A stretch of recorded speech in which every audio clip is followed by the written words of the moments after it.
evento, depois marcar de conversar. E, a Débora me convidou, então, assim, eu estou muito agradecida pelo convite, porque é uma oportunidade diferente para mim. Eu sempre apresentei no grupo de pesquisa que eu participo, mas nunca para fora, né? Então, muito obrigada, Débora, por essa oportunidade. Eu sou a Jéssica, e como a Débora já falou, eu faço parte do grupo de pesquisa Artei, que é um grupo de pesquisa em arte, educação e imagens. E a gente, assim, tem o foco de estudar obras de artes. No meu caso, eu gosto muito de estudar filmes, animações, que é um dos que eu trouxe para eu falar um pouquinho, né? E eu me formei em artes visuais pela Universidade Estadual de Maringá, que fica no Paraná, e estamos aqui. Então, eu posso começar a apresentar, Débora? Pode? Eu vou apresentar a tela. Deixa eu ver.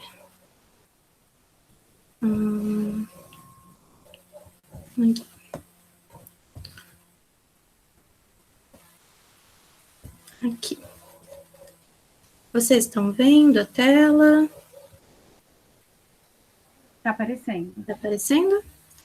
Então, eu trouxe esse trabalho aqui que a Débora tinha me pedido para apresentar um pouquinho.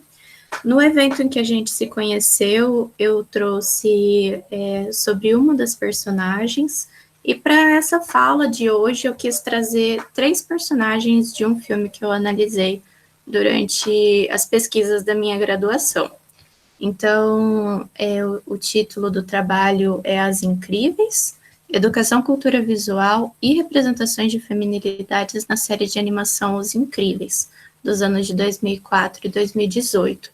Então, eu peguei 3 personagens, 2 são protagonistas, a primeira e a terceira, né, visto de cima para baixo, e a do meio faz parte da vilania, que é a Evelyn, que foi uma das personagens que eu apresentei naquele evento.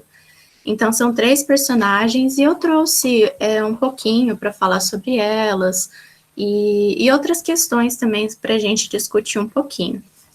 E daí eu estudei, assim, quais esses tensionamentos que eu pude estabelecer entre as personagens femininas e imagens de super-heróis e super-heroínas. Porque esse filme, para quem não conhece, conta a história de uma família de super-heróis e super-heroínas que juntos salvam o mundo com seus poderes e habilidades entre si.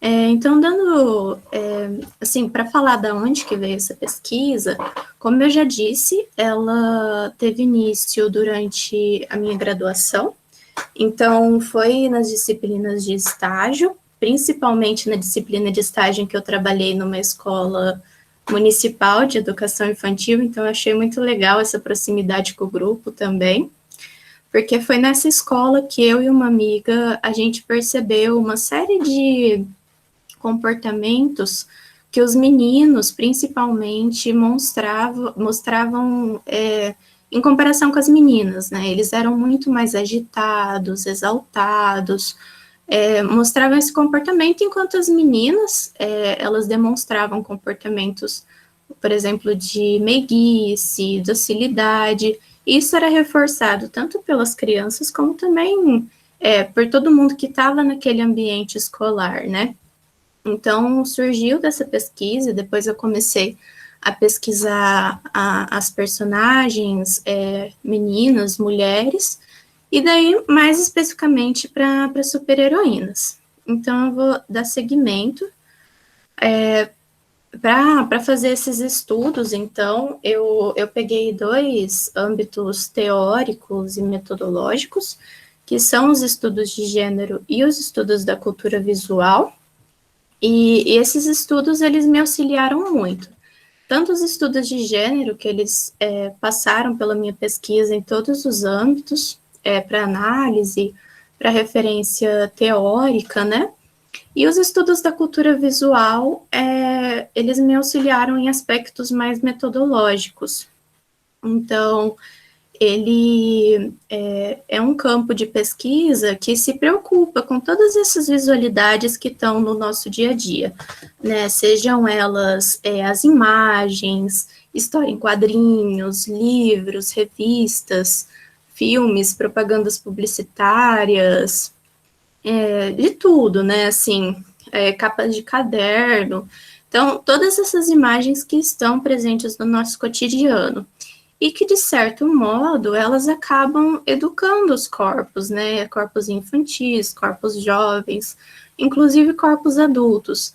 Então, os estudos da cultura visual são um campo que auxiliam professores e professoras em suas práticas de ensino, como também eles, nesse campo de educação formal, né, de um espaço de aprendizagem formal, como também uma educação que esses filmes, essas imagens, esses artefatos culturais carregam consigo, que são modos de, que como eu vou destacar aqui com as análises das personagens, são esses modos de ser e estar no mundo. Então,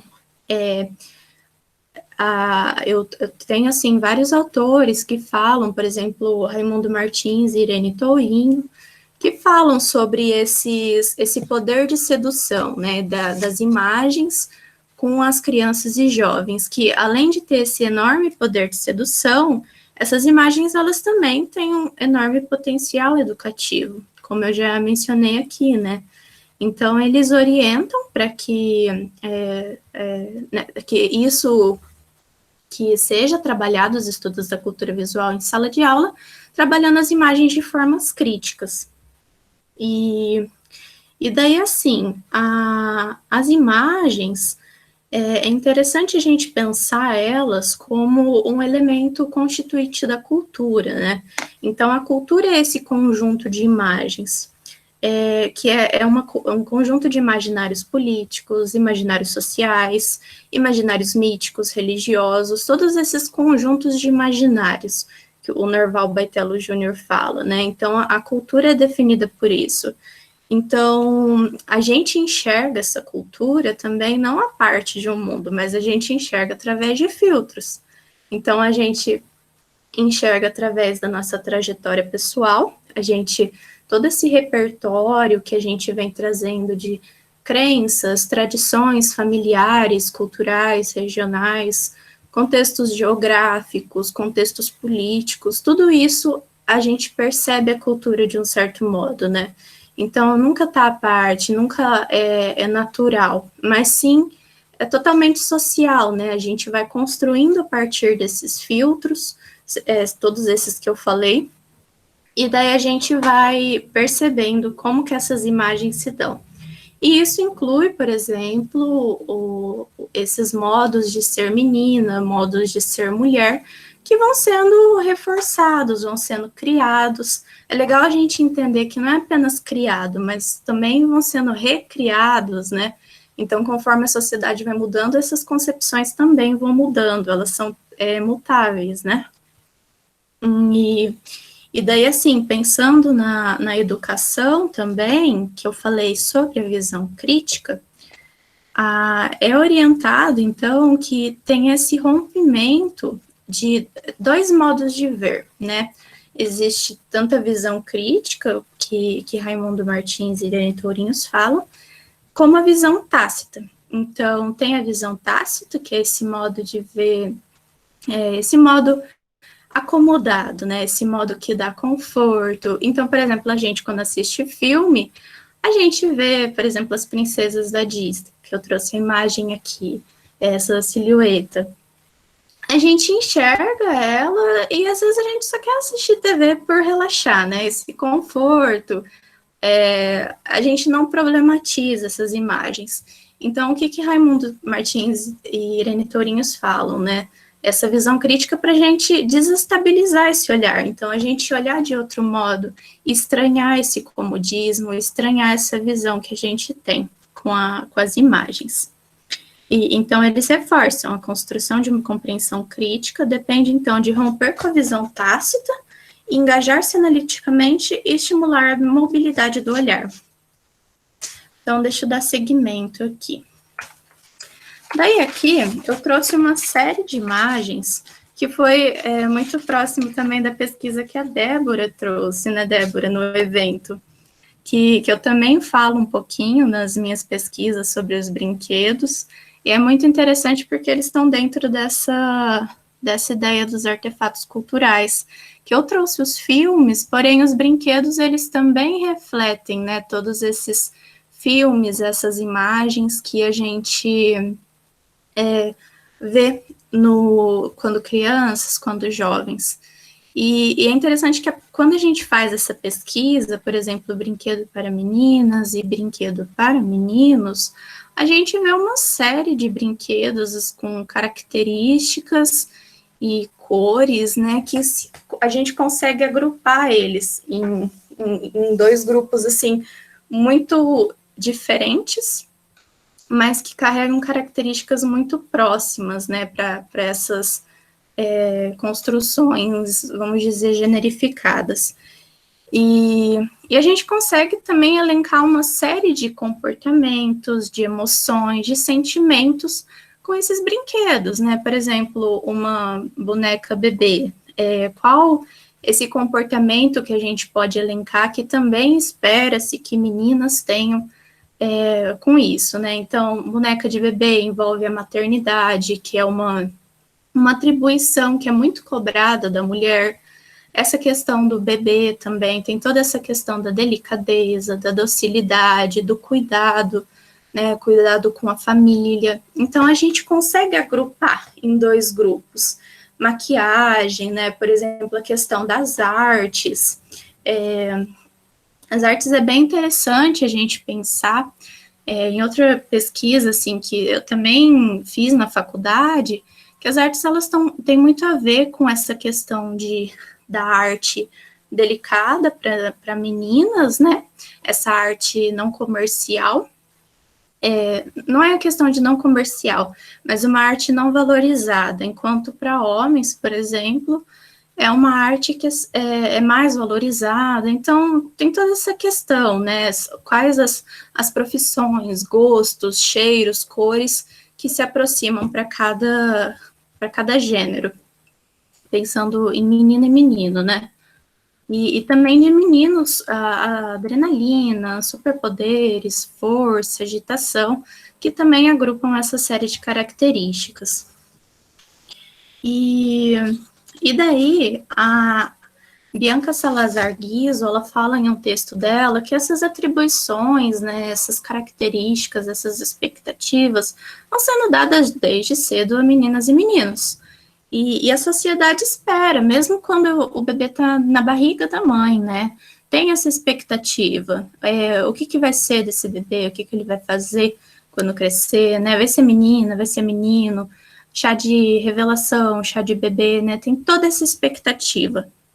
E isso contribui para formar todas essas cores, esses gostos, esses brinquedos. Então, é posto como uma verdade natural e incontestável, né?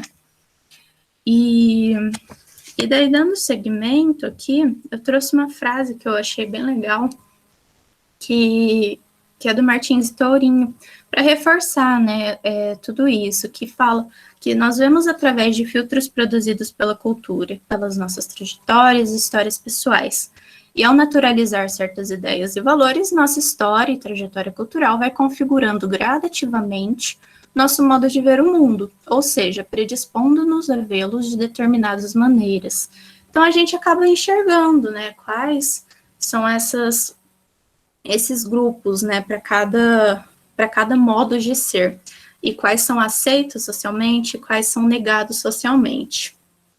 E a gente acaba percebendo também que todos esses artefatos visuais, em especial os filmes, que os filmes e desenhos, por exemplo, eles estão junto com as crianças e jovens desde pequenininhos, né? As crianças e jovens, elas são muito atraídas pelas imagens e pelos filmes e desenhos. Raimundo Martins e Irene Tourinho, eles reforçam muito isso, que tem um enorme poder de sedução, principalmente para crianças. E esses artefatos acabam sendo meios de disseminação, de legitimação e também de autorização de comportamentos, estéticas, que acabam por posicionar as crianças em meninas e meninos, né? Agora, eu vou falar um pouquinho da escola.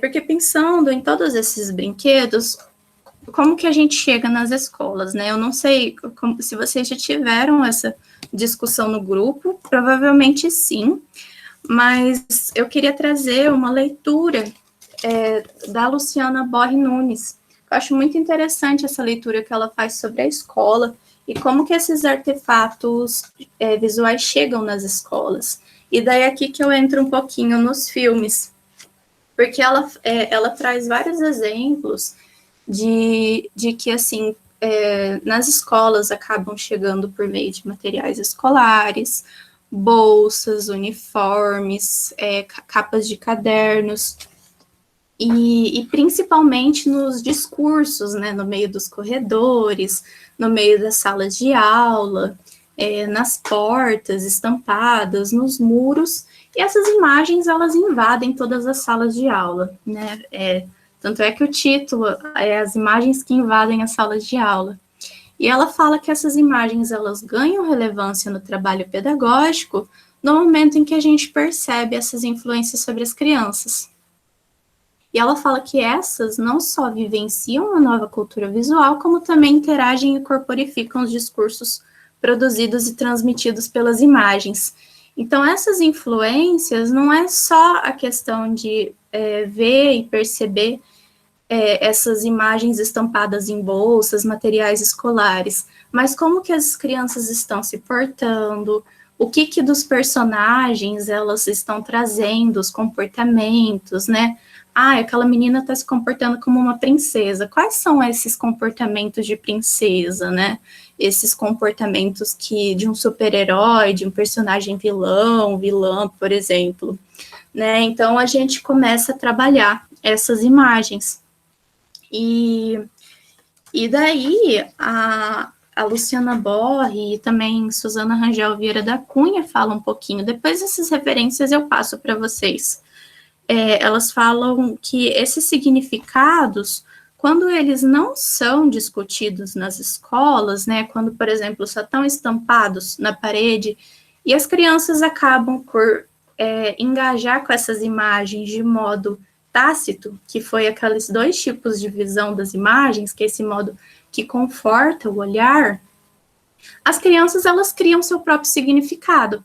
Então, não tem essa discussão crítica com essas crianças, e elas acabam por criar seus próprios significados. E a gente pensa como que essas crianças vão recriar esses significados, né? Como que vai ser esse modo de interação com essas imagens. E daí é bem interessante a gente lembrar que quando essas discussões, elas não são feitas, quando elas são omitidas, por exemplo, uma criança pergunta sobre alguma coisa sobre gêneros e sexualidades para professoras e professores. E quando os professores, educadores, eles omitem ou tentam desviar desse assunto, essas práticas acabam por aparecer de outros modos, como práticas verbalizadas.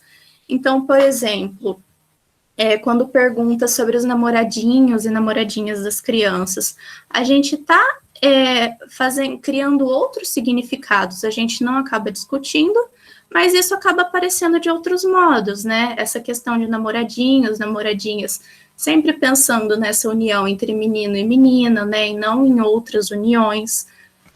Questão de dança de quadrilha, agora que a gente está em julho, junho, né? Pensando sempre nessa questão de formação de pares, de quadrilha. Então, vão criando esses outros tipos de prática verbalizadas e outros tipos de significações, né? E também de certo modo, acaba contribuindo para a violência de gênero também. Dando seguimento aqui, agora eu vou entrar mais especificamente para as análises, pensando em toda essa contextualização sobre os estudos da cultura visual e também como que essas imagens estão nas escolas, e vocês que são professoras, vocês têm mais contato também com essas questões, professores da educação infantil, eu trouxe a análise que eu fiz, tanto para as minhas pesquisas escritas, como também algumas, uma palestra que eu fiz com meu professor, João Paulo Balicei, que se vocês tiverem interesse, depois eu mando o link, que ela foi disponibilizada no YouTube. Então, foi sobre análise sobre a Ariel, de Pequena Sereia, e nela eu falo um pouquinho sobre as princesas, né? E daí também tem palestras sobre as vilãs, enfim. Sobre as princesas, eu trouxe essas daqui para a gente falar que as princesas, elas acabam pensando na construção de feminilidades, né, que a minha pesquisa é mais voltada para isso. As princesas, elas acabam por ser uma forte influência para meninas. E daí tem estudos de Maia e outras autoras, junto com ela, que elas conseguem agrupar essas princesas em 3 grupos distintos. E as princesas da Disney, elas foram criadas foram inspiradas em contos de fadas muito antigos, né, de autores como Irmãos Grimm, Charles Perrault, Hans Andersen e Jeanne Biamonte também.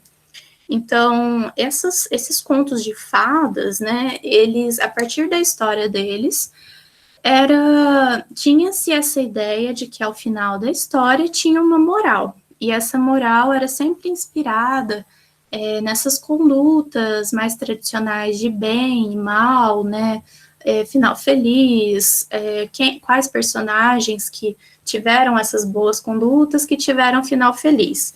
Então, as primeiras princesas da Disney, esse primeiro grupo, ele foi mais inspirado nesses contos. As outras princesas também foram inspiradas, né, mas tiveram uma série de transformações, também atendendo às demandas sociais, né, de outros tipos de feminilidade, diferente dessas dos contos, e tiveram essas alterações. Então, no primeiro grupo, como eu trouxe aqui, tem a Branca de Neve. A Branca de Neve foi, se eu não me engano, a primeira, né, princesa da Disney. E é interessante perceber que esse grupo, por exemplo, da Branca de Neve, da Aurora, de Bela Adormecida, e também a Cinderela, que foram as primeiras princesas, elas carregam toda essa questão de submissão, né? Não tem muita ação nos filmes. Elas são muito passivas, são todas essas versões românticas, doces, meigas, famosas dos contos de fada clássico.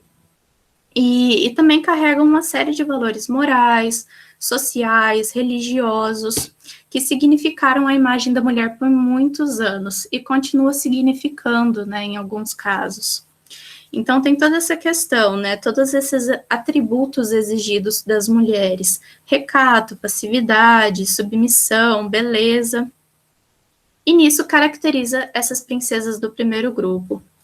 E é interessante que nesse livro aqui, Não se nasce malévola, torna-se, esse autor aqui, ele faz uma análise sobre como que se dá as feminilidades dessas princesas inspiradas nos contos de fada, né? E é interessante que ele faz uma comparação com a Eva. Ele fala que a Branca de Neve é a Eva da Disney, né? Então, ela é uma moça cristã, faz as orações antes de dormir, ela é como se fosse uma donzela patriarcal, e ela é prendada, agrada aos 7 homens, né? Então, varre, lava, limpa a casa feliz, né? Cantando com seus bichos. Então, ela é uma mulher de respeito, ela é uma boa mãe, uma boa esposa, uma boa de casa, todos esses atributos. Então, tem todos esses valores sociais, tradicionais, carregados nesse primeiro grupo de princesas. E daí, no segundo grupo, não, deixa eu voltar aqui. No primeiro, é interessante a gente pensar que, assim, por que eu falo isso, né? Que são atributos que fizeram parte da vida da mulher por muitos anos e ainda fazem, porque lembra que eu disse que às vezes a gente acaba por omitir esse diálogo, mas esse diálogo aparece de forma como práticas verbalizadas, né? Por exemplo, cadê os namoradinhos, na dança de quadrilha. Então, na questão das princesas é a mesma coisa. Quando a gente fala comporte-se como uma princesa, né? Varra direito, a gente está exigindo certos comportamentos que também fazem parte dessa formação, desses princípios educadores de uma princesa, né? Então, é interessante a gente pensar como que também a fala acaba por construir essas identidades, né? Não é só a visualidade, mas todos esses aspectos visuais, auditivos, né? Que estão presentes nessas animações e também nos valores que a gente carrega conosco. Nesse livro aqui, da Chimamanda, Para Educar Crianças Feministas, fala uma série de sugestões, eu não lembro quantas que são, se são 16, que fala sobre maneiras de se educar uma criança, né? Pensando em, são 15 sugestões, maneiras de se educar uma criança, pensando em todas essas questões que permeiam a vida de uma mulher. E nisso ela fala, né, para tomar muito cuidado com o vocabulário. E essa questão da gente falar comporte-se como uma princesa, varra direito, fez uma comida gostosa, está pronta para casar, é uma desses cuidados que a gente tem que ter. E daí um segundo grupo, depois da Branca de Neve, né, da Cinderela e da Aurora, tem o segundo grupo, que daí elas mudaram mais pensando nessas demandas sociais, que daí entra a Mulan, a Ariel, a Bela Fera, a Tiana, então, a Jasmine também está nesse grupo. Então, são mulheres mais ativas, diferente desse primeiro grupo, e que também não buscam por príncipes encantados. E, por fim, tem a Moana, que eu trouxe, que faz parte do terceiro grupo de princesas, que é mais contemporâneo, mais recente. E ela, é interessante a gente observar a pose que ela tá, que é muito diferente da Branca de Neve e da Mulan. É uma pose que se assemelha muito das super-heroínas. Então, isso explica por que eu trouxe as princesas, sendo que eu estou falando de super-heroínas. Conforme essas princesas elas foram mudando a história, elas começaram a apresentar características que se distanciavam dessas primeiras princesas. Então, a Moana, ela tem... É interessante até no filme que, ao invés dela falar que ela é uma princesa, quando perguntam para ela, ela fala que ela não é uma princesa, ela é a filha do chefe. Então, ela salva ela mesma dos perigos, ela salva a tribo dela, então ela é quase que uma heroína. Então, eu acabei fazendo essa associação na minha pesquisa também, né, de como essas referências visuais para as crianças contribuíram para essa construção das personagens mulheres. E daí aqui, né, que eu disse da questão da linguagem, que foi uma das pesquisas que eu fiz, em uma palestra que eu falei com o meu professor, que a gente analisava a questão da música, né, então é bem interessante como que a gente pensa essa música.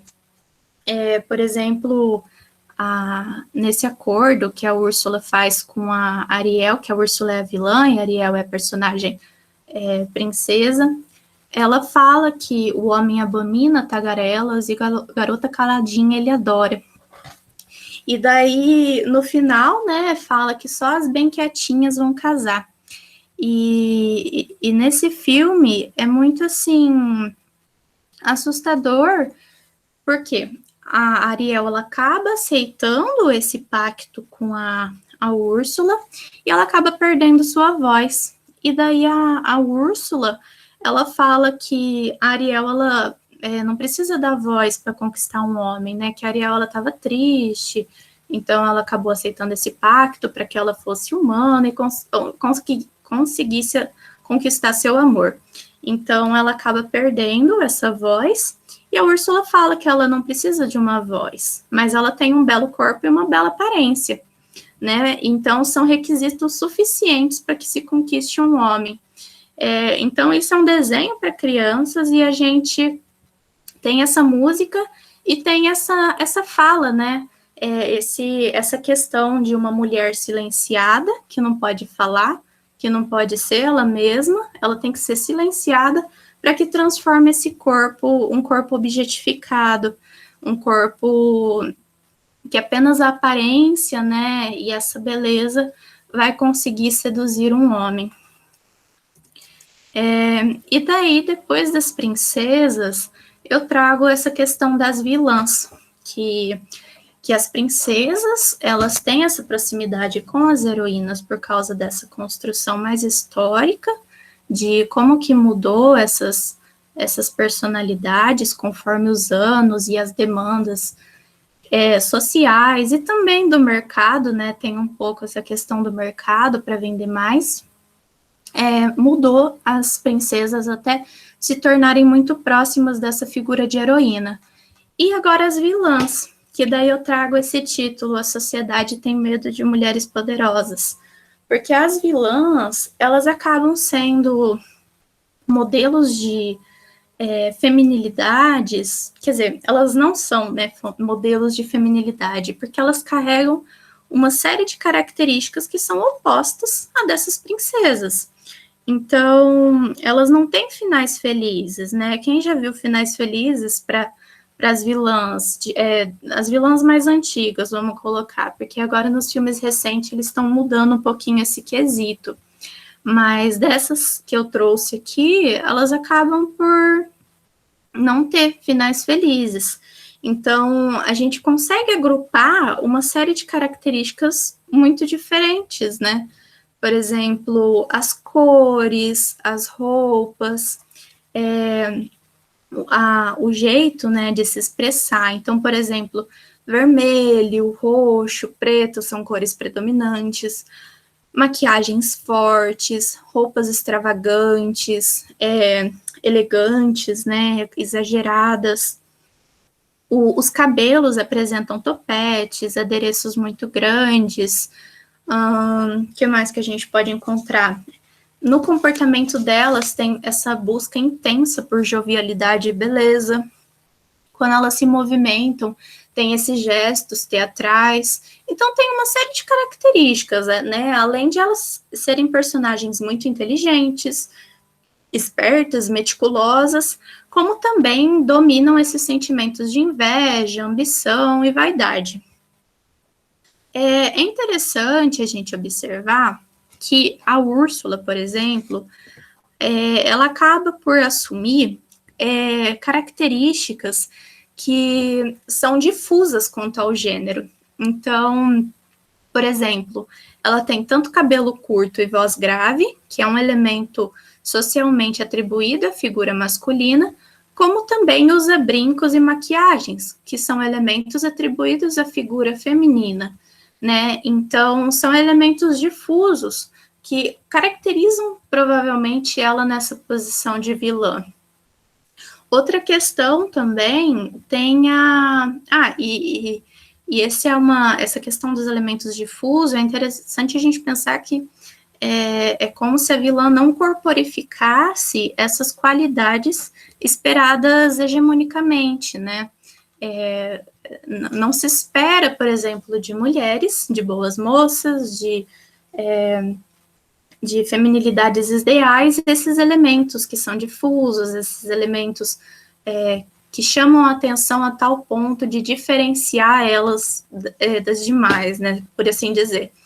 E a outra personagem também, além da Úrsula, é a Rainha Má, que eu queria destacar. A Rainha Má tem estudos sobre ela que fala dessa proximidade com a alquimia, que assim como a Úrsula, que tem essa proximidade com elementos masculinos, né, de aparência, a Rainha Má tem com a alquimia.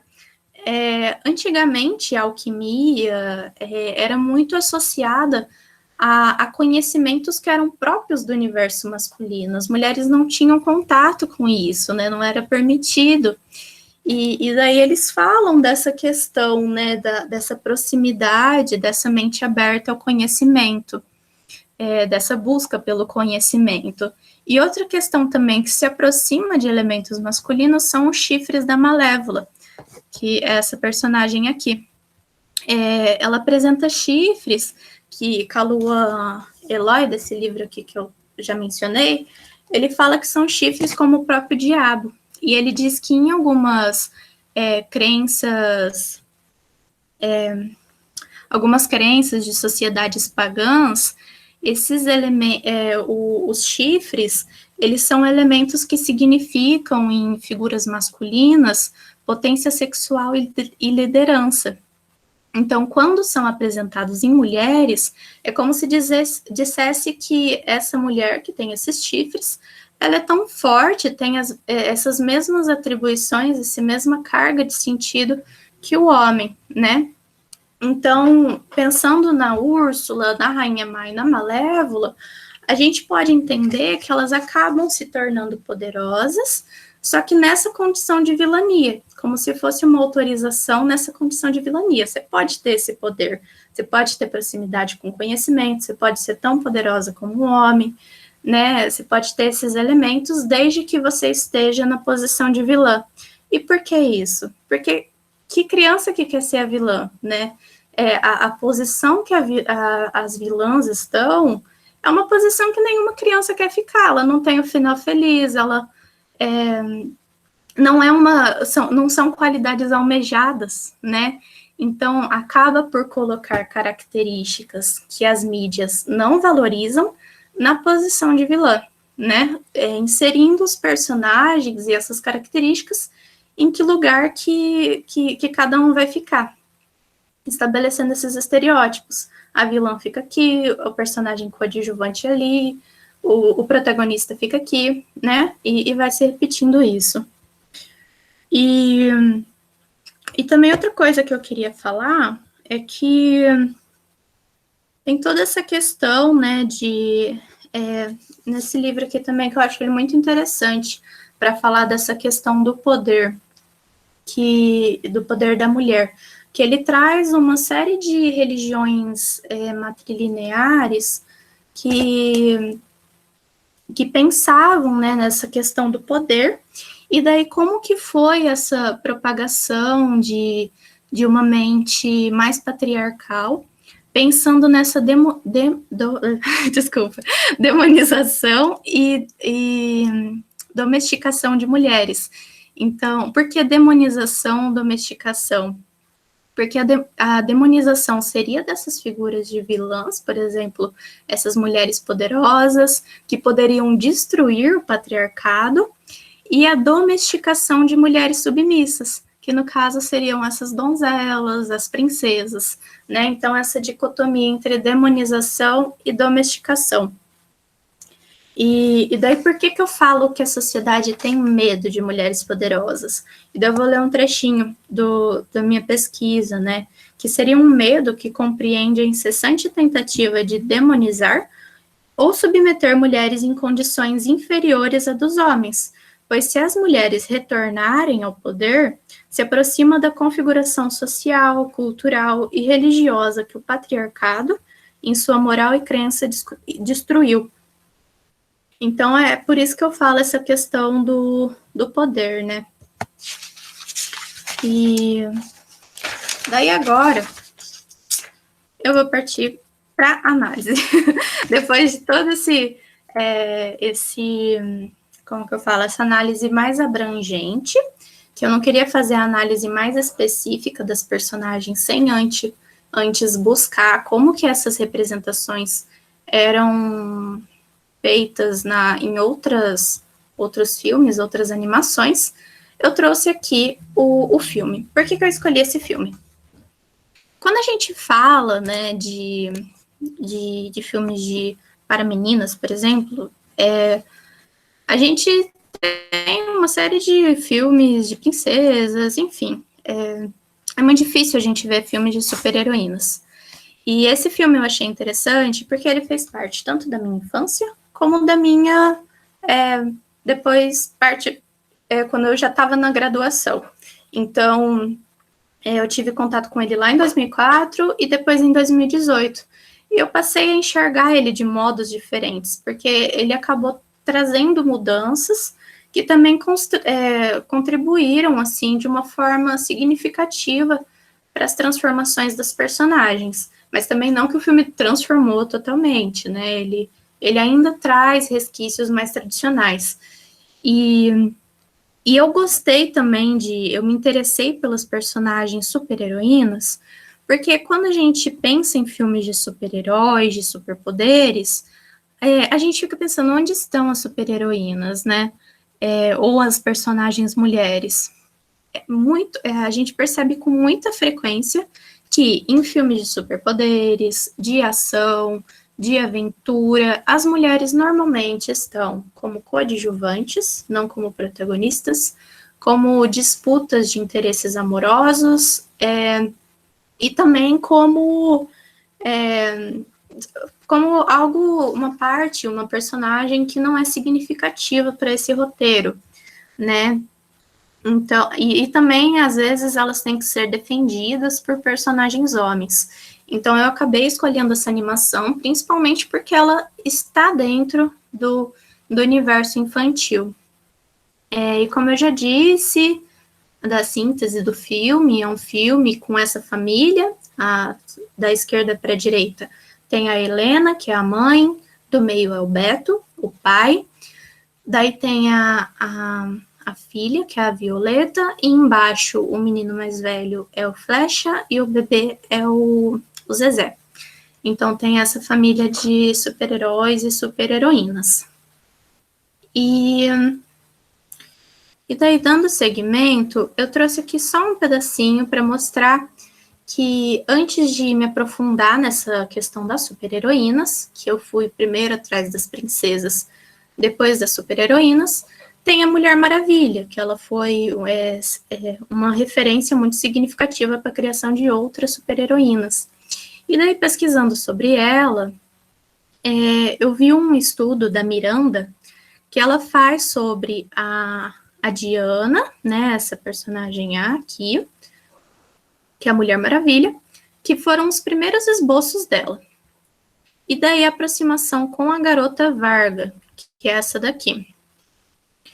A Garota Varga, ela foi criada por Alberto Vargas, que ela ilustrava para a revista Square, que era uma revista de público predominantemente masculino. Eram pin-ups, que eram retratos seminus de estrelas, de mulheres hollywoodianas, voltadas para o público masculino, né? E futuramente ele ilustrou até a revista da Playboy.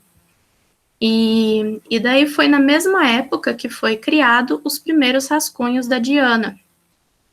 E olha as semelhanças que a gente encontra com essas duas imagens. Adereços, por exemplo, laço, tiara, maquiagem, né, roupas justas, curtas, que mostram partes específicas do corpo, né? Os seios, a questão dos brincos, salto altos, né? E a gente se pergunta para que serve salto altos para super-heroínas, se elas vão correr pelas ruas e salvar o mundo do mal. Então tem essa série de características que se aproximam, que também foram criadas na mesma época, e também a gente pode concluir que elas foram pensadas para contemplar o mesmo público, né? Se uma foi contemplada para agradar o público masculino, Diana também pode ter sido pensada para agradar esse mesmo público. E daí é interessante a gente pensar nessa imagem de super-heroína, que eles se perguntam, né? Por que ela não pode ser criada com a mesma força que um super-herói masculino.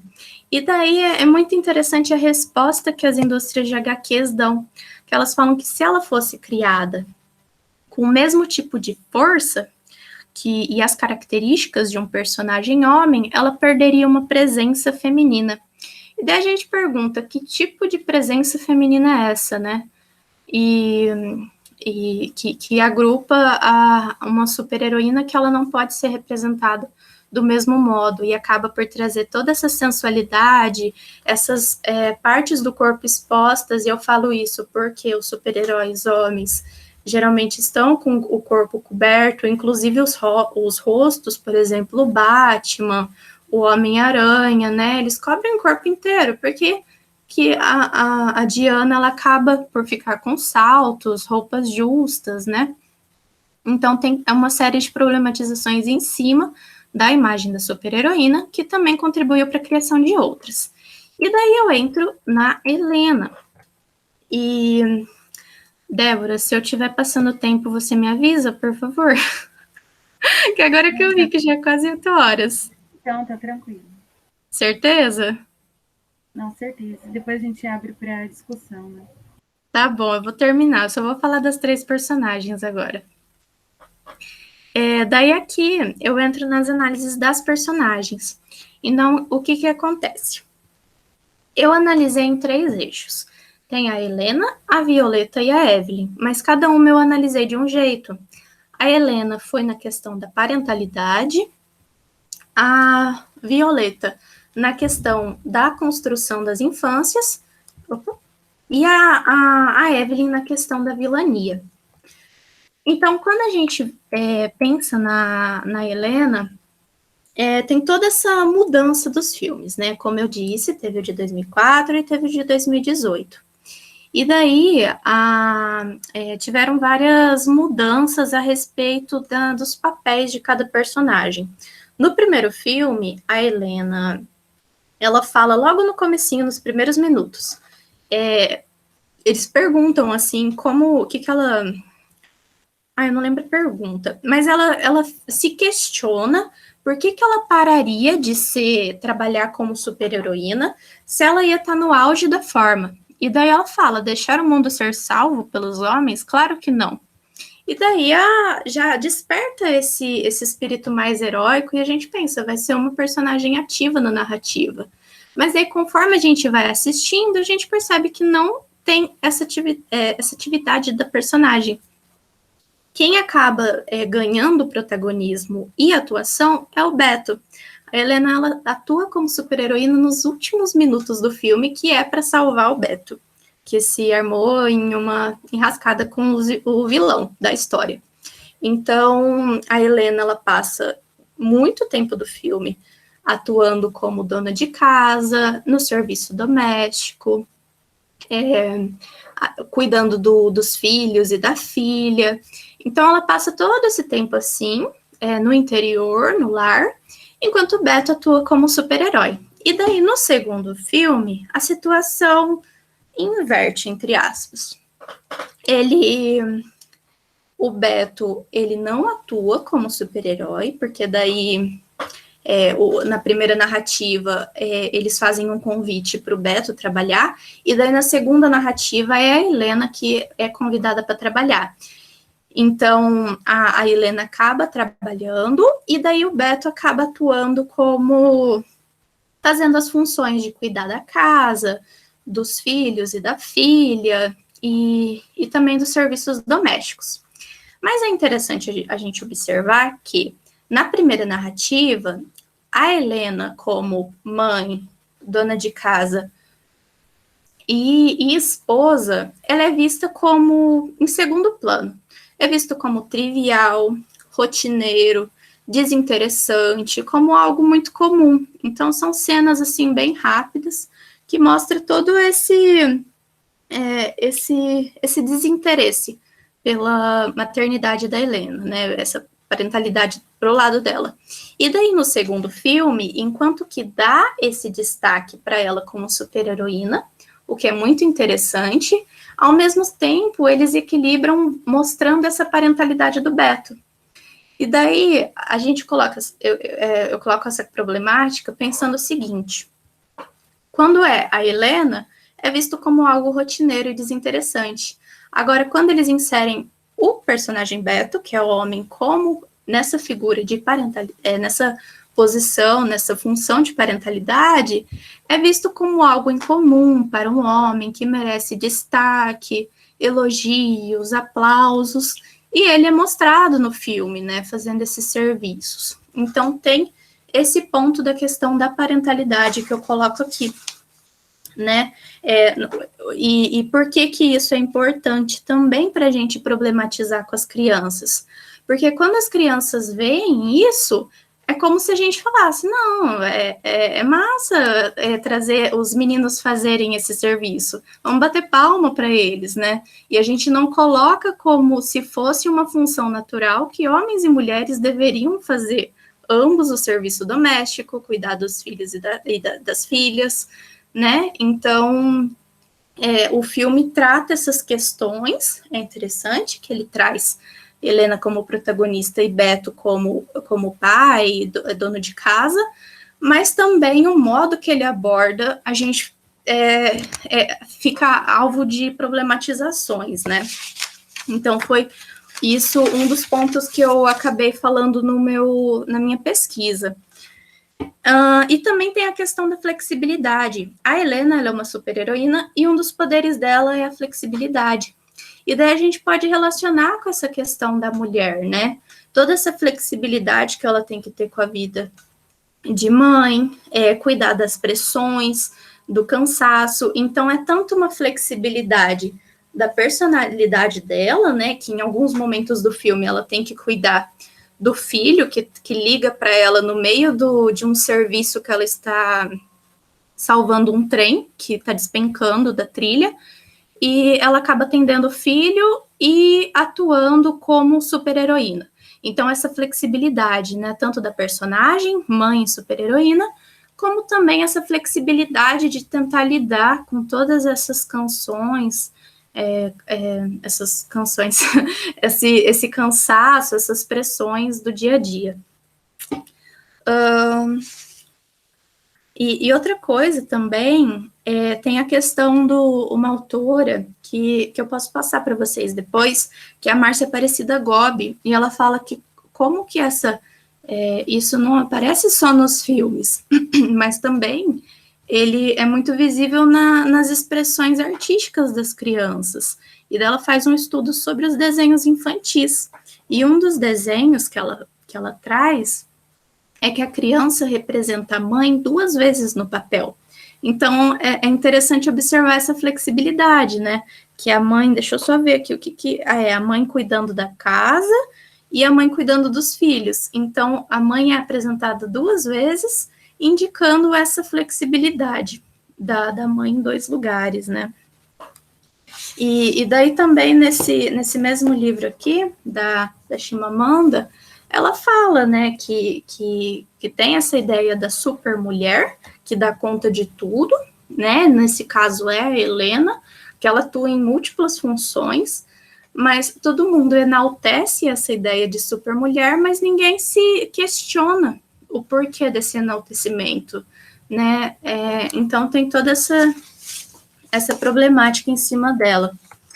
Daí, acerca da Violeta, eu trouxe os 2 irmãos dela, que é o Flecha e o Zezé, e com eles é bem interessante a gente pensar nas questões das expectativas de cada criança. E daí o Zezé, ele é um bebê, e ele tem muita expectativa em cima dele, porque acreditam que ele não tem superpoderes e fica aquela lá, aquela história, que tipo de superpoder que vai ser para o meu filho, fica criando essas expectativas, né? E se no desenho Zezé tem essas expectativas de superpoderes, que depois ele acaba superando essas expectativas e ganha 17 superpoderes, que daí ele é reconhecido no filme, né? Depois dessa conquista, daí ele ganha esse enaltecimento. A gente pode relacionar esse superpoder com as expectativas de gênero também, né, que desde bebezinhas tem essas expectativas, como eu disse lá no começo. E daí tem toda essa construção. E daí, para falar do Flecha e do Zezé, eu trouxe esse livro aqui, que é do meu professor, que é o Provoque. Ele fala da cultura visual, masculinidades e ensino de artes visuais. E daí ele fala de uma série de personagens da Disney e um tal de projeto de masculinização. E daí eu me aproximei muito com essa construção do Flecha e do Zezé. O Flecha é esse aqui e o Zezé é esse. E os dois, né, é bom a gente pensar que esse projeto de masculinização, o João Paulo, ele fala que são ações que são efetuadas por meninos, que elas são ora autorizadas e ora censuradas, né? Então, me cumprimente como um macho, homem não chora, você fala como uma menininha. É interessante a gente perceber que, ao mesmo tempo que atribui características aos meninos que são autorizadas, ele nega outras. E essa negação de características normalmente está associada a características que são associadas a mulheres, né, as feminilidades. Por exemplo, você chora como uma menininha. Então, tem essa censura e essa autorização. E sobre a Violeta, deixa eu virar aqui. Sobre a Violeta, é interessante a gente pensar que ela, enquanto menina, né, diferente dos dois, que tanto o Zezé tem essa expectativa do superpoder, que também a gente pode relacionar com as questões de gênero, e o Flecha, que tem essa questão dele gostar muito da adrenalina, das lutas, da ação, né, e também corresponder a esses ideais hegemônicos de masculinidade, a Violeta, ela apresenta uma característica muito esperada das meninas, né? Nas duas narrativas, ela busca por um interesse amoroso, que é o Toninho. Então, ela fica toda essa narrativa nessa trama amorosa. E ela, enquanto adolescente, né, ela corresponde a esses ideais de feminilidade. E tem também essa questão de que o superpoder dela é de ficar invisível. Então, a gente pode relacionar também com essa invisibilidade feminina nos filmes de super-herói, né? Então, a gente pensa que as mulheres, elas quase nunca são representadas nesse filme, então elas geralmente estão nas casas como coadjuvantes, como interesses amorosos, mas, por outro lado, ao mesmo tempo que tem essa ideia da invisibilidade enquanto mulheres em tramas de ação e aventura, a invisibilidade ajuda a Violeta a salvar a família dela e dos perigos, né? Então, esse poder também contribui para uma evolução da personagem. E daí, nessa parte, eu falo sobre essas relações, principalmente da Violeta com o Flecha. Que daí eu faço uma série de perguntas, né? Dessa questão da introvertida, extrovertido, essa questão o Flash, ele é incentivado a praticar esportes, enquanto a Violeta, ela busca por um interesse amoroso. E eu me pergunto, né, se Flash fosse adolescente como Violeta, as preocupações dele girariam em torno de um relacionamento afetivo, né? E se a Violeta ainda fosse criança, ela seria incentivada a praticar esportes? Então, são uma série de caracterizações. E daí eu trago essa frase aqui que eu gosto muito também, que fala que se não empregarmos a camisa de força de gênero nas crianças pequenas, daremos a ela espaço para alcançar todo o seu potencial. E daí eu me pergunto, quem seria Violeta se ela não se preocupasse tanto com o relacionamento romântico, né? E daí, por fim, eu trouxe a Evelyn, que é uma personagem, né, que também ela se aproxima muito das vilãs, das 6 vilãs que eu trouxe lá atrás. E ela é uma personagem muito esperta, inteligente, poderosa, e ela também se dá muito bem com as tecnologias.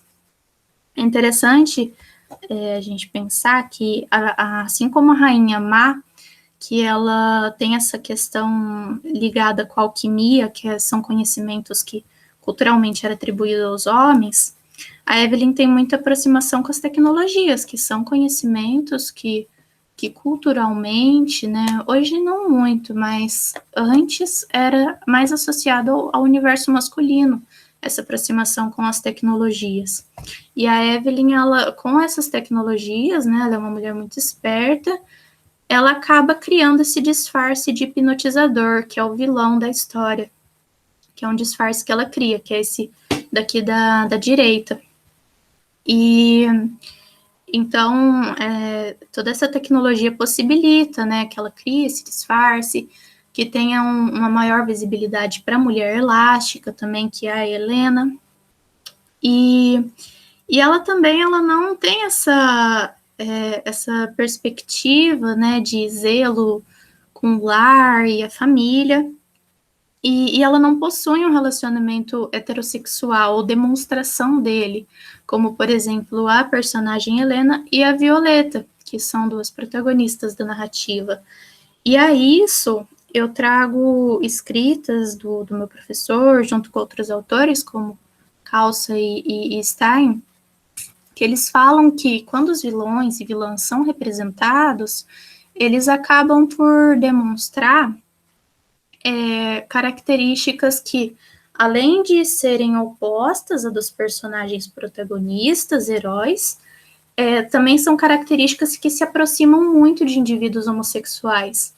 Então, essa aproximação com os vilãs, né, e principalmente as vilãs, acabam por reposicionar a mulher, né, pensando nelas vilãs e também se aproximando de características com a homossexualidade, com mulheres lésbicas, por exemplo, acaba por trazer essa pouca ou nula representação delas, né, ou, como nesse caso, como representação de uma mulher vilã. E daí, nos estudos da cultura visual, tem essa ideia de que essas caracterizações indicam quais são os locais de cada personagem. Então, tem esse estranhamento à orientação sexual, tem esse, mesmo que não explícito ou aparente, né, esse estranhamento reforça quais os padrões estéticos, os padrões comportamentais e principalmente os padrões de gênero e sexualidade que essas instâncias midiáticas valorizam, né? E essa valorização, ela é percebida como? Quando eles inserem os personagens no protagonismo, na vilania, como coadjuvantes. Então, vão não é em um filme, né? Mas são em vários filmes que vão se repetindo, vão criando esses padrões e vão transformando esses estereótipos em personagens já limitados em seus locais. E isso acaba por refletir nas crianças, né?